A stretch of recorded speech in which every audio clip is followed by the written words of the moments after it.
സിന്ദൂരരേഖ ഭാഗം 25. ഉണ്ണി പിന്നെ ഇടയ്ക്ക് അമ്മാളുവിന് ഓരോ ഐഡിയ ഒക്കെ പറഞ്ഞു കൊടുക്കും.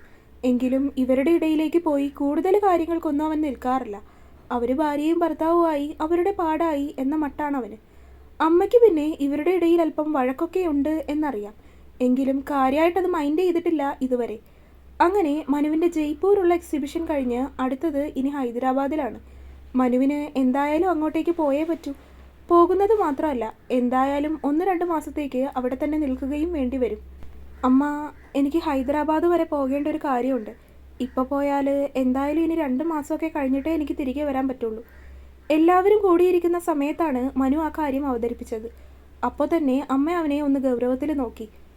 അതിനെന്താ, പൊക്കോളൂ. എന്തായാലും അമ്മാളുവിന് ഇനി കോളേജിൽ വെക്കേഷൻ ആണല്ലോ, അപ്പോൾ അവളെയും കൂട്ടിപ്പോ.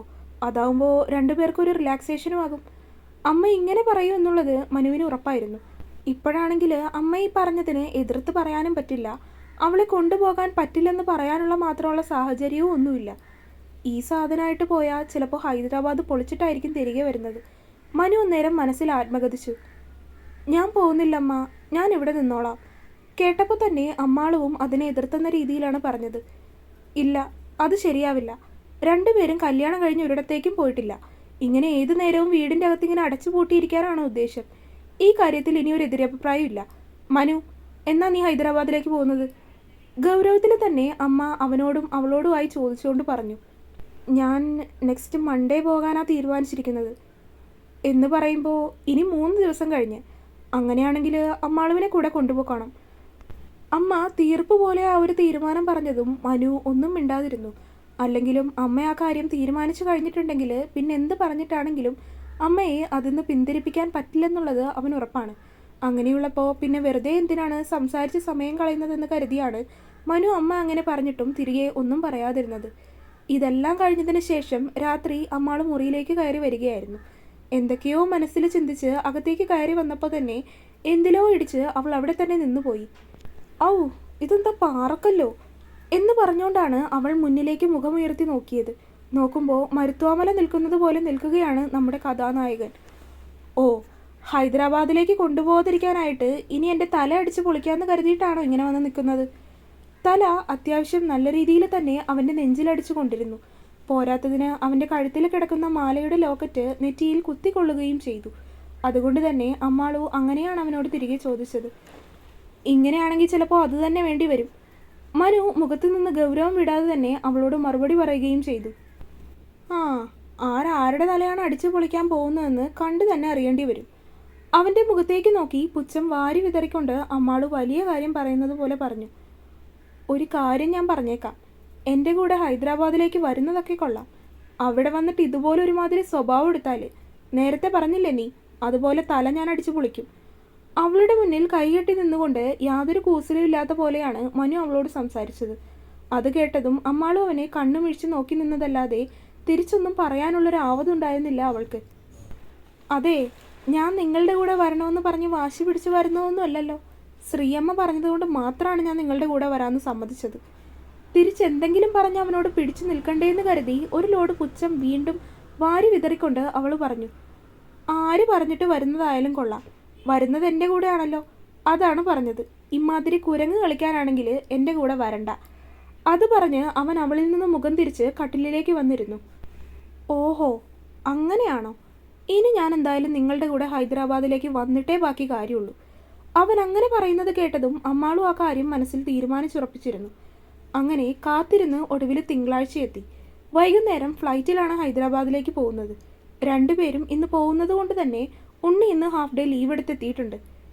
ഏട്ടത്തി, എന്താണ് അവിടെ എത്തിയിട്ടുള്ള പ്ലാൻ? ഇറങ്ങാനായി ബാഗൊക്കെ പാക്ക് ചെയ്ത് കൊണ്ടുവന്ന് ഹാളിൽ വെക്കുന്ന സമയത്താണ് ഉണ്ണി വന്ന് അമ്മാളുവിനോട് ഇങ്ങനെ ഒരു ചോദ്യം. അവൻ്റെ ആ ചോദ്യം കേട്ടപ്പോൾ തന്നെ അവൾ അവനെ ഒന്ന് ഇരുത്തി നോക്കി. ഒരു പ്ലാനും ഇല്ലാതെയാണ് ഞാൻ പോകുന്നത്. ബാക്കി അങ്ങേരുടെ കയ്യിലിരിപ്പ് പോലെ ഇരിക്കും. അവൻ്റെ ചോദ്യം കേട്ടതും വലിയ എന്തോ കാര്യം പറയുന്നത് പോലെ ഇല്ലാത്ത ആറ്റിറ്റ്യൂഡൊക്കെ ഇട്ടുകൊണ്ടാണ് അമ്മാളും അവനോടത് പറഞ്ഞത്. ഒടുവിലെ യാത്രയ്ക്കായിന്ന് പ്രിയജനമേ ഞാൻ പോകുന്നു. ഹാളിലെ സോഫയിലിരുന്ന് 2 പേരും കൂടി സംസാരിക്കുന്നതിനിടയിലാണ് ഇങ്ങനെ ഒരു പാട്ട് കേൾക്കുന്നത്. പാട്ടിൻ്റെ ഉറവിടം ഉണ്ണിയുടെ അടുത്തുനിന്നായതുകൊണ്ട് തന്നെ അവൾ അവനെ ഒന്ന് നോക്കി. നോക്കിയപ്പോൾ മനഃപൂർവ്വം ഫോണിൽ വെച്ചിരിക്കുന്നതാണ് അവൻ. അമ്മാളും അത് കേട്ടതും അവനെ പല്ല് കടിച്ചുകൊണ്ട് നോക്കി. അല്ല ഏട്ടത്തി, നമ്മൾ ഈ സിറ്റുവേഷൻ അനുസരിച്ച് ബീജിയൊക്കെ ഇട്ട് കൊടുക്കണമല്ലോ, അതിനു വേണ്ടിയിട്ട്. ഒരു ഇളിയോടെ ഉണ്ണി പറയുന്നത് കേട്ടതും അമ്മാളു ദേഷ്യത്തോടെ അവനെ ഒന്ന് നോക്കി അവൻ്റെ കയ്യിലിരിക്കുന്ന ഫോൺ വാങ്ങി ആ പാട്ട് ഓഫ് ചെയ്ത് വെച്ചു. എറിഞ്ഞു പൊട്ടിക്കട്ടെ ഞാനിത്. അവൻ്റെ ഫോൺ കയ്യിൽ പിടിച്ചുകൊണ്ട് അമ്മാളു ദേഷ്യത്തിൽ അവനെ നോക്കിക്കൊണ്ട് ചോദിച്ചു. എൻ്റെ പൊന്നേട്ടത്തി ചതിക്കല്ലേ, 1,50,000 കയ്യിലിരിക്കുന്നത്. ഞാനിനി ഒന്നിനുമില്ല, അതിങ്ങോട്ട് തന്നേക്ക്. തൻ്റെ ഫോൺ തിരികെ കയ്യിലേക്ക് വാങ്ങി ഉണ്ണി പിന്നെ ഒന്നും സംസാരിക്കാതെ മിണ്ടാതിരുന്നു. അമ്മാളും അമ്മയും ഉണ്ണിയും ഒക്കെ ആയിരുന്ന സംസാരമാണ്. മനു അവസാന നിമിഷത്തേക്ക് വെച്ചിരുന്ന എന്തൊക്കെയോ കാര്യങ്ങൾ ചെയ്തു തീർക്കാനായി മുകളിലെ മുറിയിലിരിക്കുകയാണ്. രാത്രി 7:30-ക്കാണ് ഫ്ലൈറ്റ്. വീട്ടിൽ നിന്ന് 4 മണിക്ക് ഇറങ്ങണം എന്നാണ് കരുതിയിരിക്കുന്നത്. ഒരു ബ്ലാക്ക് ജീൻസും ബ്ലാക്ക് ടോപ്പും ഒരു ജാക്കറ്റും ഒക്കെ ഇട്ട് അമ്മാളു നേരത്തെ തന്നെ റെഡിയായി ഇറങ്ങിയതാണ്. മനു പിന്നെ ഡ്രസ്സ് ചെയ്യാനൊന്നും അധികം സമയം എടുക്കാത്ത ആളായതുകൊണ്ട് തന്നെ കൂടുതൽ നേരം വേണ്ടി വന്നില്ല. പറഞ്ഞതുപോലെ കൃത്യസമയമായപ്പോൾ തന്നെ മനു ഇറങ്ങി വരികയും ചെയ്തു. ഇത്തവണ രണ്ടുപേരും ഒരു ലോങ് യാത്രയ്ക്ക് പോകുന്നത് കൊണ്ട് തന്നെ അമ്മയും ഉണ്ണിയും എയർപോർട്ടിൽ അവരെ ആക്കിക്കൊടുക്കാൻ വേണ്ടി പോകുന്നുണ്ട്. എയർപോർട്ടിൽ എത്തിക്കഴിഞ്ഞതിന് ശേഷം അതിൻ്റെ ഉള്ളിലെ കാര്യങ്ങളൊന്നും അമ്മാളുവിന് വലിയ വശം ഉണ്ടായിരുന്നില്ല. ആദ്യമായിട്ടായിരുന്നു അവൾ ഫ്ലൈറ്റിൽ യാത്ര ചെയ്യാൻ പോകുന്നത് തന്നെ. അതിൻ്റേതായിട്ടുള്ളൊരു ചെറിയ പേടിയൊക്കെ അവൾക്ക് എയർപോർട്ടിനുള്ളിലേക്ക് കയറിയപ്പോൾ തന്നെ ഉണ്ടായിരുന്നു. അമ്മയോടും ഉണ്ണിയോടും യാത്ര പറഞ്ഞ് കൈവീശി കാണിച്ചുകൊണ്ട് അവൾ എയർപോർട്ടിനുള്ളിലേക്ക് മനുവിൻ്റെ പിന്നാലെയായി കയറി. അവനാണെങ്കിൽ അതിനുള്ളിലേക്ക് കയറി കഴിഞ്ഞതിൽ പിന്നെ അമ്മാളുവിനെ ആലുവ മണപ്പുറത്ത് വെച്ച് കണ്ട പരിചയമുള്ളതായിട്ട് പോലും ഭാവിക്കുന്നില്ല. എങ്കിലും അവൻ ചെയ്യുന്നതിനനുസരിച്ച് ഓരോ കാര്യങ്ങളൊക്കെ ചെയ്തും അവൻ പോകുന്ന സ്ഥലത്തേക്കൊക്കെ അവൻ്റെ പിന്നാലെ പോയൊക്കെ അവളും കാര്യങ്ങളൊക്കെ വേണ്ട വിധത്തിൽ ചെയ്തു തീർത്തു. ഒടുക്കം ഫ്ലൈറ്റിൽ കയറി കഴിഞ്ഞപ്പോൾ എങ്ങനെയൊക്കെയോ അമ്മാളു ഒരു വിൻഡോ സീറ്റൊക്കെ ഒപ്പിച്ചെടുത്തു. മനു അവളുടെ അടുത്തായിട്ട് തന്നെയും ഉണ്ട്. ഫ്ലൈറ്റിൽ കയറി അതെടുത്ത നേരത്തെ ചെറിയ രീതിയിൽ അവൾക്കൊരു പേടി തോന്നി. എങ്കിലും പിന്നീട് കുറച്ച് സമയം പുറത്തെ കാഴ്ചകളൊക്കെ കണ്ടിരുന്ന് അധികം വൈകാതെ അവൾ പതിവ് പോലെ തന്നെ ഉറങ്ങിപ്പോവുകയും ചെയ്തിരുന്നു. അമ്മാളുവിനെ നോക്കിയെങ്കിലും മനു അപ്പോഴും അരികിലിരുന്ന് ക്രിക്കറ്റ് കാണുന്ന തിരക്കിൽ തന്നെയായിരുന്നു. ഏകദേശം 1.5 മണിക്കൂർ അടുത്തുണ്ടായിരുന്ന യാത്രയ്ക്ക് ശേഷമാണ് രണ്ടുപേരും ഹൈദരാബാദിലേക്ക് എത്തിയത്. പ്ലെയിൻ ലാൻഡ് ചെയ്യുന്ന ആ ഒരു ഷെയ്ക്ക് വന്നപ്പോൾ തന്നെ അമ്മാളു ഉറക്കത്തിൽ നിന്ന് കണ്ണു തുറന്നിരുന്നു. പിന്നീട് അധികം താമസിക്കാതെ ഫ്ലൈറ്റിൽ നിന്ന് ഇറങ്ങി ബോർഡിംഗ് ഒക്കെ കഴിഞ്ഞ് എയർപോർട്ടിൽ നിന്ന് ഇറങ്ങി. അമ്മാളുവിൻ്റെ ലഗേജ് അവളും മനുവിൻ്റെ ലഗേജ് അവനും തന്നെയായിരുന്നു പിടിച്ചിരുന്നത്. ഇവിടുന്ന് ഇനി എങ്ങോട്ടാ പോകണ്ടേ? മനുവിൻ്റെ ക്രൂ മെമ്പേഴ്സ് ഓൾറെഡി ഹൈദരാബാദിൽ വന്നിട്ടുണ്ട്. അവർ വന്ന് പിക്ക് ചെയ്യാമെന്ന് പറഞ്ഞതുകൊണ്ട് എയർപോർട്ടിൻ്റെ പുറത്ത് അവരെ കാത്തുന്നത് പോലെ നിൽക്കുകയാണ് മനു. അപ്പോഴാണ് അല്പം ഗൗരവത്തിലും ശബ്ദത്തിൽ അല്പം കനവും വരുത്തിക്കൊണ്ടുള്ള അമ്മാളുവിൻ്റെ ചോദ്യം. അതിന് നിനക്കിവിടുത്തെ എല്ലാ സ്ഥലങ്ങളും അറിയോ? അവളെ കളിയാക്കുന്ന രീതിയിലാണ് അവനത് തിരികെ ചോദിച്ചത്. എനിക്കിവിടെ ഒരു സ്ഥലങ്ങളും അറിയില്ല, അതല്ലേ തന്നോട് ചോദിച്ചത്. അമ്മാളുവിൻ്റെ വക തിരികെ ഒരു ലോഡ് പുച്ച അങ്ങോട്ട് വാരി വിതറി. ദേ, വാ അടച്ചിരിക്കാൻ പറ്റുമെങ്കിൽ ഞാൻ എൻ്റെ കൂടെ കൊണ്ടുപോകും, ഇല്ലെങ്കിൽ നിന്നെ ഇവിടെ ഇട്ട് ഞാൻ എൻ്റെ പാട്ടിന് പോവും. അവളുടെ പുച്ഛത്തോടെയുള്ള മറുപടിയിൽ അവനും പുച്ഛത്തോടെ പറഞ്ഞു. അങ്ങനെ പറഞ്ഞതും അമ്മാളും ഒന്ന് അടങ്ങി. ഒന്നാമത് തെലുങ്ക് അറിയില്ല, ഹിന്ദിയും അറിയില്ല, ഇംഗ്ലീഷ് മാത്രം അറിയാം. പോരാത്തതിന് ഇവിടുത്തെ സ്ഥലങ്ങളൊന്നും ഒരു പിടിയുമില്ല. അങ്ങനെയുള്ളപ്പോൾ അവൻ പറയുന്നത് പോലെ അനുസരിക്കുന്നതാവും നല്ലത്.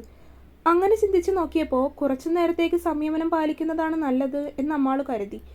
കുറച്ച് സമയം കഴിഞ്ഞ് അവരെ കൊണ്ടുപോകാൻ മനുവിൻ്റെ കൂട്ടത്തിലുള്ള ഒരാൾ തന്നെ കാറുമായിട്ട് വന്നു. ഇത് സാറിൻ്റെ വൈഫാണോ? അധികം പ്രായമൊന്നുമില്ലാത്തൊരു ചെറുക്കൻ. അവൻ അമ്മാളുവിനെ കണ്ടപാടെ അതാണ് ചോദിച്ചത്. മനു അയാളെ ഒന്ന് ഗൗരവത്തിൽ നോക്കി. അതോടെ പിന്നെ അയാളൊന്നും മിണ്ടാൻ നിന്നില്ല. ഞാൻ വൈഫാണ്, പേര് സംസ്കൃതി. ചേട്ടൻ്റെ പേരെന്താ?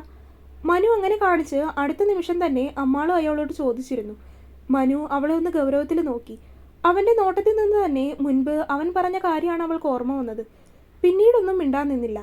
അവൻ്റെ കൂടെ കാറിൽ കയറി അങ്ങോട്ട് പോയി. ഒരു ഫ്ലാറ്റിലേക്കാണ് കൊണ്ടുപോയത്. മനുവിൻ്റെയും ആ ചെറുക്കൻ്റെയും സംസാരത്തിൽ നിന്ന് തന്നെ മനുവിൻ്റെ കൂടെയുള്ള ബാക്കി ക്രൂ മെമ്പേഴ്സ് എല്ലാവരും ഈ ഒരു ഫ്ലാറ്റിൽ തന്നെയാണ് താമസിക്കുന്നത് എന്നവൾക്ക് മനസ്സിലായി. മനുവിനെ കൂട്ടി ആകെ 15 പേരാണ് ഇവർ മൊത്തത്തിലുള്ളത്. അതിൽ ബാക്കി 14 പേരും 2 അപ്പാർട്ട്മെൻറ്റിലായിട്ടാണ് താമസിക്കുന്നത്. മനുവിന് വേണ്ടി സ്പെഷ്യലായിട്ടൊരു അപ്പാർട്ട്മെൻറ്റ് വേറെയും ഉണ്ട്. മനു തനിക്ക് കൊടുത്തിരിക്കുന്ന അപ്പാർട്ട്മെൻറ്റിലേക്ക് കയറിയതും കൂടെ ഉണ്ടായിരുന്ന പയ്യൻ യാത്ര പറഞ്ഞ് അവൻ്റെ അപ്പാർട്ട്മെൻറ്റിലേക്ക് പോയിരുന്നു. അത് തുറന്നകത്തേക്ക് കയറിയപ്പോൾ വിശാലമായൊരു നീണ്ട ലിവിങ് ഏരിയയാണ് ആദ്യം തന്നെ ഉള്ളത്. അത് 2ആയിട്ട് ഭാഗിച്ചിരിക്കുന്നു. വരുമ്പോൾ തന്നെ സോഫ ഇട്ടിട്ടുണ്ട്. അത് കഴിഞ്ഞ് അതിന് പിന്നിലായി ഡൈനിങ് ഏരിയയും. ഡൈനിങ് ഏരിയയുടെ അടുത്ത് അതിനോട് ചേർത്ത് തന്നെ ഓപ്പൺ കിച്ചണുണ്ട്. കൂടാതെ 2 സൈഡിലായി 2 ബെഡ്റൂം. അമ്മാളു അകത്തേക്ക് കയറി അവിടെ ആകെ ഒന്ന് കണ്ണോടിച്ച് നോക്കി. ഫുൾ ഫർണിഷ് ചെയ്തിട്ടുള്ള അപ്പാർട്ട്മെൻറ്റാണ്. അതുകൊണ്ട് ഇനി കൂടുതലൊന്നും അവിടെ ചെയ്യാൻ വേണ്ടിയിട്ട് ബാക്കിയില്ല. ഇവിടെ 2 റൂമുണ്ട്. ഒരെണ്ണം നീ യൂസ് ചെയ്തോ, ഒരെണ്ണം എനിക്ക് വേണം. ഞാൻ നിങ്ങളുടെ കൂടെ കിടക്കൂ. അവൻ പറഞ്ഞു തീർന്നതും അതിനെ കാറ്റിൽ പറത്തിയതുപോലെയായിരുന്നു അവളുടെ മറുപടി. വാട്ട്? ഒരു വാട്ടുമില്ല. നിങ്ങൾ എവിടെയാണോ അവിടെയാണ് ഞാനും. ഇല്ലെങ്കിൽ ഞാൻ അമ്മയെ വിളിച്ച് പറഞ്ഞു കൊടുക്കും, അമ്മാളു കെറുവോടെ അവനോട് പറഞ്ഞു. ആറ്റം ബോംബ് ബ്ലാക്ക്മെയിൽ ചെയ്യുവാണ്, മനു മനസ്സിലോർത്തു. പെട്ടെന്ന് അവൻ്റെ ഉള്ളിലൊരു ബുദ്ധി തോന്നി. ശരി, ഒരു റൂമിലെങ്കിൽ ഒരു റൂമിൽ, എന്തെങ്കിലും ആവട്ടെ. മനു അത് സമ്മതമെന്ന രീതിയിൽ പറഞ്ഞു. അവൻ വേഗം തന്നെ അത് സമ്മതിക്കുന്നത് കണ്ടതും അമ്മാളു അവനെ ഒന്ന് കണ്ണു ചുരുക്കി നോക്കി. അവൾക്ക് അത് അത്രയ്ക്ക് അങ്ങോട്ട് അക്സെപ്റ്റ് ചെയ്യാനാവുന്നുണ്ടായിരുന്നില്ല. എന്തോ ഒന്ന് അതിൻ്റെ പിന്നിലുണ്ട് എന്ന് അവൾക്ക് മനസ്സിലായി. മനു റൂമിലേക്ക് പോകുന്നത് കണ്ടതും അവളും അവൻ്റെ കൂടെ മുറിയിലേക്ക് വന്നു. തുടരും. അപ്പോൾ വീഡിയോ കണ്ടവരെല്ലാവരും വീഡിയോ ലൈക്ക് ചെയ്യുക. നിങ്ങളുടെ അഭിപ്രായങ്ങൾ എന്തായാലും അത് കമൻ്റായിട്ട് അറിയിക്കുക. ചാനൽ സബ്സ്ക്രൈബ് ചെയ്യാത്തവരുണ്ടെങ്കിൽ സബ്സ്ക്രൈബ് ചെയ്യുക. അടുത്ത പാർട്ടായിട്ട് നാളെ വരാട്ടോ. ബൈ.